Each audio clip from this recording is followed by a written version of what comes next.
What's up people? Today we're trying out something new here on the channel. We're actually doing next day coverage of my entire Swedish National Championship tournament. So you're gonna see every single round and you're gonna see it the day after the actual round. So this is me editing round 1 and I won't tell you how it went, but let's get straight into the action. See you there.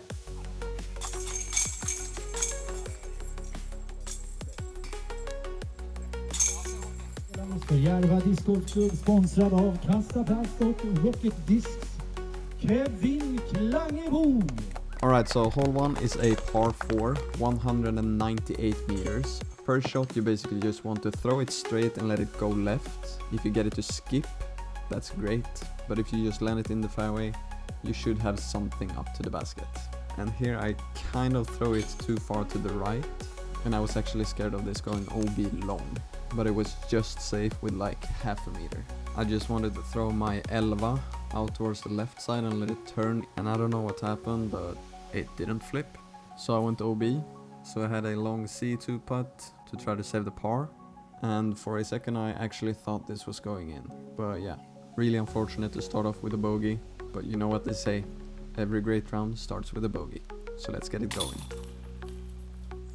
Hole 2 is just a dead straight 70 meter uphill par 3, and I've been demolishing this hole with my K3 göte. So I'm just committing to throwing it straight down the middle here. I get it to turn over a little bit too much, but I hit some branches and I'm just parked. So yeah, the perfect disc for the hole delivers once again. And one of the most important things in disc golf, every time you get a bogey, you really want to bounce back. And here on hole 3, the normal play is usually a forehand down the middle or maybe a backhand turnover. But I've been pretty successful doing the over-the-top tomahawk play. So I just commit to doing that and I get something every time. It's when you try to throw it down the middle and hit something early that this hole can be a struggle. Landed just outside the circle. I think I actually hit this last tree on the right side and kicked slightly backwards, so I had like 12 meters and I don't commit. I hate when I do that. Nice little comebacker to get the putt warmed up though. Hole 4, 112 meters, dead straight, finishes left. I'm just throwing my Guld straight down the middle. And I was actually really happy with this shot. And I get the skip, that's perfect. But I hit kind of the frame, like 2 meters from the basket. And unfortunately it stood up and rolled, which was really annoying because I felt like even on my good shots, I wasn't getting birdies right now. But I tried to go for it. It was pretty close, but I had to settle for the par. Here on hole 5, it's all about keeping it in the fairway. So on my first shot, I just want to throw my Kaksesata out towards the left side, kind of drifted into the middle. We had kind of a tailwind, so I didn't really get the turn I wanted. And I landed in this one spot where this one little fern tree is. Had a horrible footing with my left foot. So when I tried to push off my left foot, it actually slipped out from underneath me and I totally shanked it. And it's so much fun having to throw basically the same shot after you just messed it up so bad. But this time I threw a overstable disc and just had to get the angle right, so for me a bit easier. Left it a little bit short though, but I was happy with the result from where I was. But it wasn't enough. So another bogey. But like I said before, when you get bogeys, you just want to bounce back as soon as possible. And hole 6 is basically a must birdie. 66 meter island hole. It's just perfect for my berg on a forehand. Should be an automatic birdie. But you know, sometimes weird stuff happens. Not today though. Hole 7 has pretty much been my nemesis hole during the practice rounds. It's just a 104 meter dead straight tunnel shot, but ever since they added the OB left, it's so demanding to hit the gap. And I did what you cannot do. I kicked left. But I do get a good second kick and I actually land safe in the middle. From here it was kind of that in-between distance where I can't really reach it with my berg on a forehand and I really don't want to go for a more overstable disc. So I just wanted to flick my K3 göte but it fades out and leaves me a tester. But this time I actually warmed up my straddle putts as well, so this was no problem. Hole 8 is a 101 meter island hole with OB in the water and hazard around the green. And my play is to just throw my guld out towards the left side, let the wind push it back into the right. But it kind of got stuck to my hand and I did something that I didn't even think was in play. And I was actually really confused here, because I didn't know there was hazard before the OB pond. So I thought all shots that didn't cross the water went to the drop zone, but there's actually hazard on the short side of the water as well. And I had nothing from there, so I just had to re-tee. And then I didn't trust my forehand, so I'll just go for my kaksesata straight with the backhand. But this time I throw it too high and with a little bit too much hyzer. And I thought about not showing you guys what happens next. I had to let off some steam. I'm sorry, but I want you to go through everything with me. So now I'm in the hazard, putting for a 5. But it fades out, and now I have a tester for a triple bogey 6 on this short par 3 island hole. Trying to collect my composure, not think about what happened, and just commit on this putt.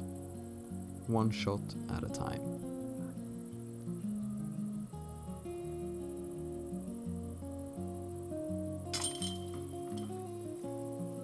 Hole 9 is a really short par 4.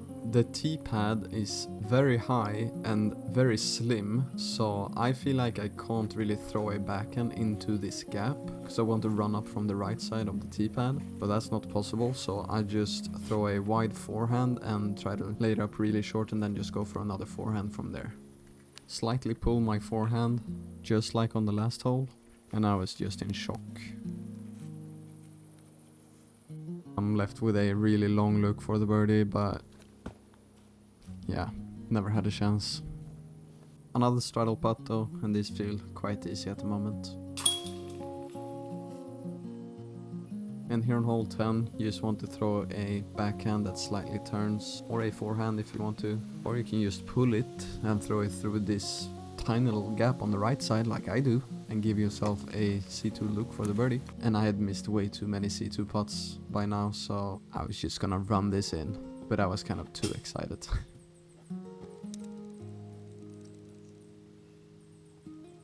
And like I said, these short straddle putts feel really easy at the moment, so this is not a problem. Never mind. Nothing is working at the moment. And here on hole 11, I know from experience that you actually gain strokes on the field from getting a par, so I'm just playing really safely and getting my par, moving on to the next hole. First a chip forehand with my overstable guld.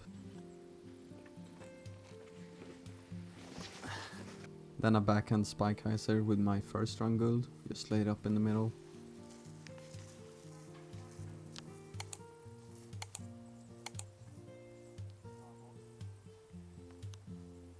And then a standstill berg X backhand hyzer.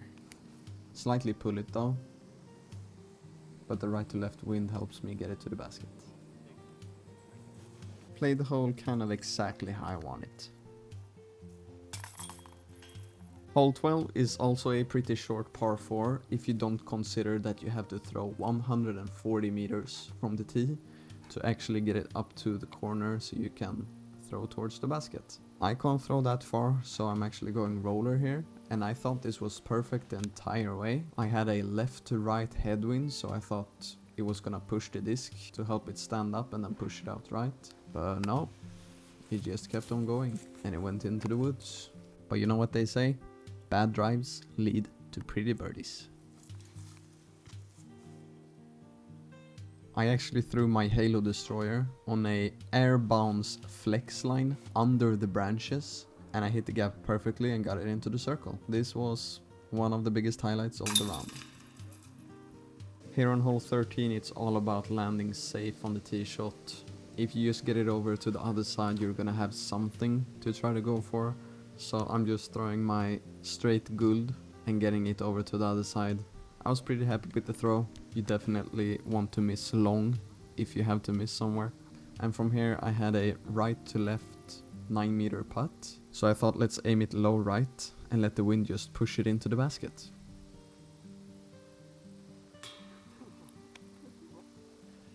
Okie dokie.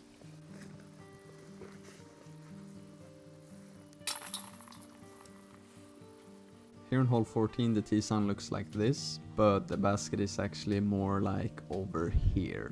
So yeah, pretty tricky hole, but the first 2 rounds I played on this hole I actually hit the basket. First round I hit the pole and second I hit the cage, so I felt like the Lutz was the perfect disc for this hole. And I hit the line perfectly, but I left it super short.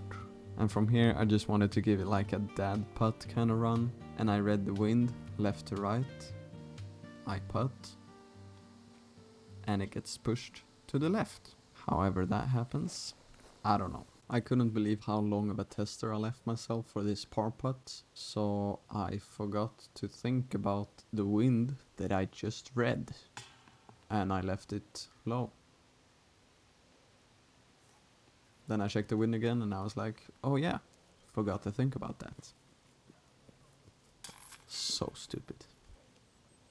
Hole 15 is kind of a tricky line. There's this one tree that you want to go to the right of with like a slightly flippy mid-range, but I actually had the best results just throwing a overstable fairway driver out into the gap. So here I throw the stall, pull it slightly right, but kind of works its way down there. So I have a C2 putt for the birdie, and this was going in with just pure will.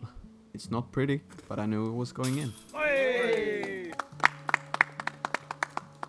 Here on hole 16 you actually have 2 gaps to choose from. If you choose the left gap, the OB left is more in play, but I just had so much trouble hitting the right gap because I was early releasing my forehand every time, because I didn't want to pull it into the trees in the middle and kick left. So I just went with the left gap instead, and I thought this was perfect, but the headwind kind of kept it straight and I hit the tree long of the fairway. Obstructed low ceiling putt that I really wanted to get, but yeah, not the best look or effort.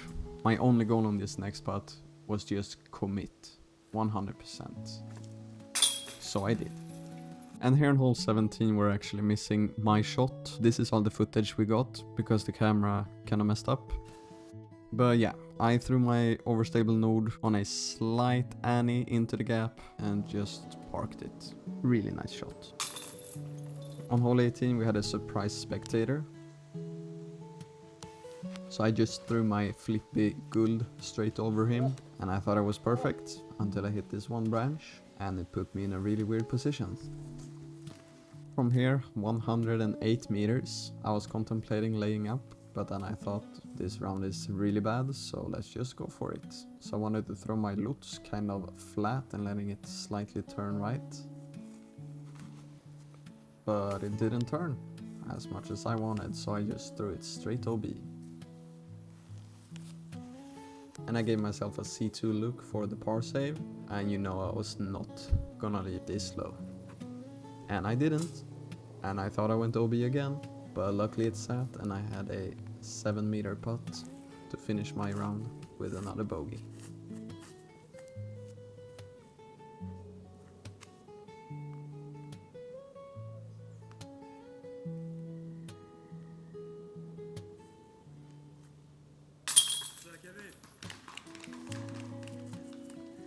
What's up? That was round 1.